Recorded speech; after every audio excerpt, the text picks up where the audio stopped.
Good morning বন্ধুরা, মধুমিতা রান্নাঘরে সকলকে স্বাগত। দেখো আজকে আমি সাধারণ রান্না করছি, সেটা হচ্ছে কাতলা মাছ। এবার কাতলা মাছ সবাই করো, আমিও করছি যেভাবে। দেখো তোমাদের কেমন লাগে। আচ্ছা দেখো, মাছগুলো আমি নুন হলুদ মাখিয়ে রেখে দিয়েছি। আর তাড়াতাড়ি ভিডিওটা যাতে হয় তাই জন্য তেল অলরেডি আমি চাপিয়ে দিয়েছি গরম করার জন্য। এবার যেটা আমি করব, মাছটা ছেড়ে দেবো। একটু ছেড়ে দিলাম।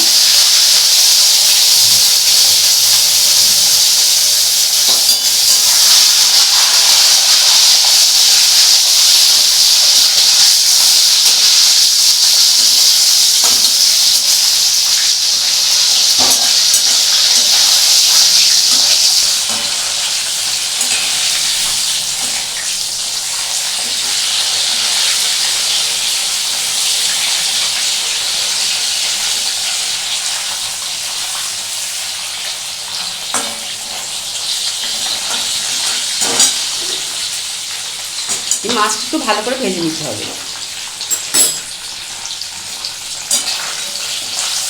বন্ধুরা দেখো, এই মাছটা আমি সুন্দর করে ভেজেছি, এটা আমি তুলে দিচ্ছি।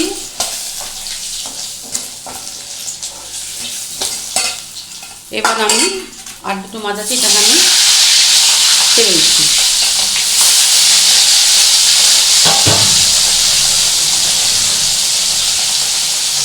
পেটি মাছটা কিন্তু আমি খুব বেশি ভাজবো না, কারণ কি আমার ছেলে এখন বেশি কড়া মাছ ভাজা খেতে পারে না, আর আমারও খুব একটা ভালো লাগে না কড়া মাছ ভাজা খাওয়া। এটাকে জাস্ট আমি একটু এপিট ওপিট করে তুলে নেব। আমার কোনো প্রবলেম হয় না, একটু নরম এই মাছ ভাজা করা না করলেও আমি আমার ছেলে ভালোই খেতে পারি। আর দেখো, এটাকে আমি তুলে নিচ্ছি।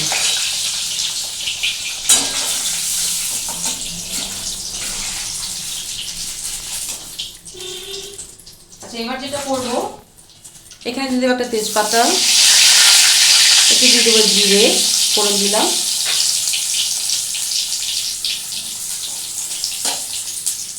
দেখো অলরেডি আমার জিরেটা হয়ে গেছে ভাজা। এবার আমি দিয়ে দেবো বড় বড় করে কেটে রাখা আলু।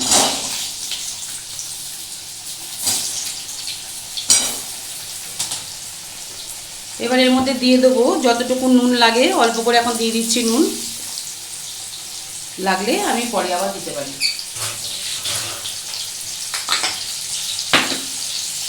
আর একটু সামান্য দিয়ে দেবো হলুদ। এবার এটাকে আমি একটু ভালো করে ভাজবো।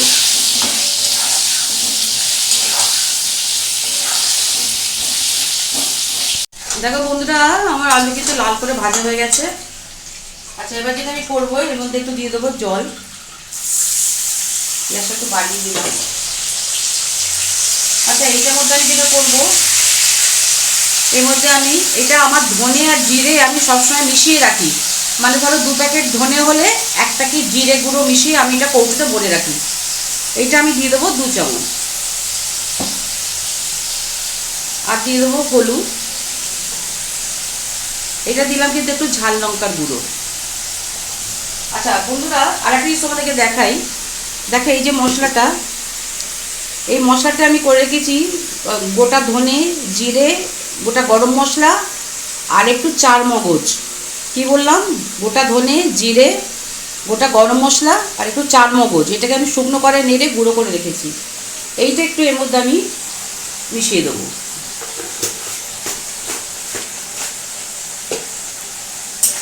বিয়ের বাড়িতে দেখেছো মাছের আলু দিয়ে ডালনা করে যেরকম, ঠিক এটাতে সেরকম সুন্দর স্বাদ আসবে।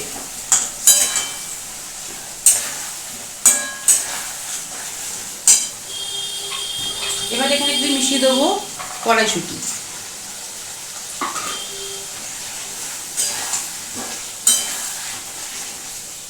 নুন আমি একটু আগে দিয়েছি, যদি লাগে বোঝে তাহলে আমি আবার দেব।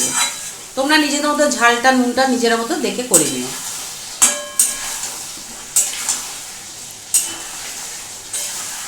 একটু ভালো করে কষিয়ে নিতে হবে।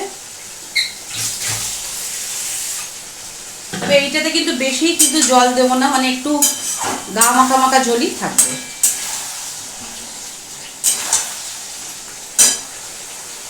এবার যেটা করব, এর মধ্যে আমি দেখো মোটামুটি আমার যে ধরনের কষা হয়ে গেছে, সুন্দরভাবে তেল ছেড়ে বেরিয়ে এসছে। এবার আমি কিন্তু মিশিয়ে দেবো জল। এটা কিন্তু অতিরিক্ত জল আমি দেবো না, এটা এরকমই থাকবে। আর আমি মাছগুলো মিশিয়ে দেবো।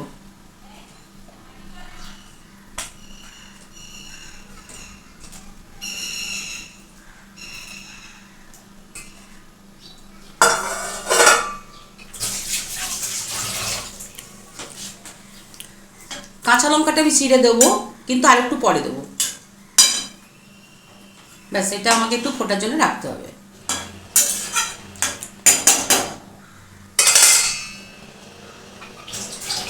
বন্ধুরা দেখো, আমি 10 মিনিট বাদে চলে এলাম। সুন্দরভাবে মাছের ঝোল হয়ে গেছে। এবার যেটা আমি করবো, আমি আগে থেকে কাঁচা লঙ্কা দেবো না, এই কাঁচা লঙ্কাটা আমি এখনই দেবো।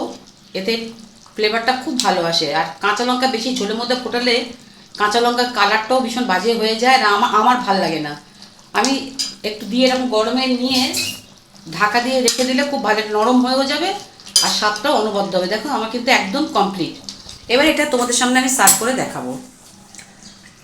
বন্ধুরা দেখো, একদম বিয়ের বাড়িতে তোমরা যেমন ঝোল খাও, দেখে বিয়ের বাড়িতে আলু দিয়ে একদম হয় ঝোল দিয়ে, এই যে যেটা মশলাটা দিলাম, ধনে জিরে গুঁড়ো অল্প, লঙ্কা গুঁড়ো, হলুদ গুঁড়োতে দিলাম। আর তোমাদেরকে বলছি, যখন করবে এই গোটা ধনে, গোটা জিরে আর গরম মশলা আর তোমাদের কী বলে চারমগজ, এইটাকে ড্রাই রোস্ট করে গুঁড়ো করে রেখে দেবে। যে কোনো মাছের ঝোল করো বা আলুর দম করো, দেবে, দেখবে অপূর্ব লাগবে। এবার দেখো আমি এটা আমার সুন্দরভাবে হয়ে গেল। এবার এই যে ভাজা মশলাটা আছে, এইটা জাস্ট আমি একটু ওপর থেকে একটু ছড়িয়ে দেবো। এটা কিন্তু খেতে অনবদ্য হয়। তোমরা এরকমভাবে একবার করো, দেখবে তখন খেয়ে কীরকম লাগে। তাহলে বন্ধুরা, আজকে আমার এই রান্না তোমাদের কেমন লাগলো অবশ্যই কমেন্ট করে জানাবে। আশা করি তোমাদের ভালোই লাগবে। ঘরোয়া রান্না, সবাই আলু দিয়ে করে, আর আলু ছাড়া আমাদের চলে না। তাহলে বন্ধুরা, আজকের মতো আসি। অবশ্যই কমেন্ট করো, ভালোবাসা দিও, আর তোমাদের জন্য আবার আমি নিয়ে চলে আসবো কোনো রেসিপি।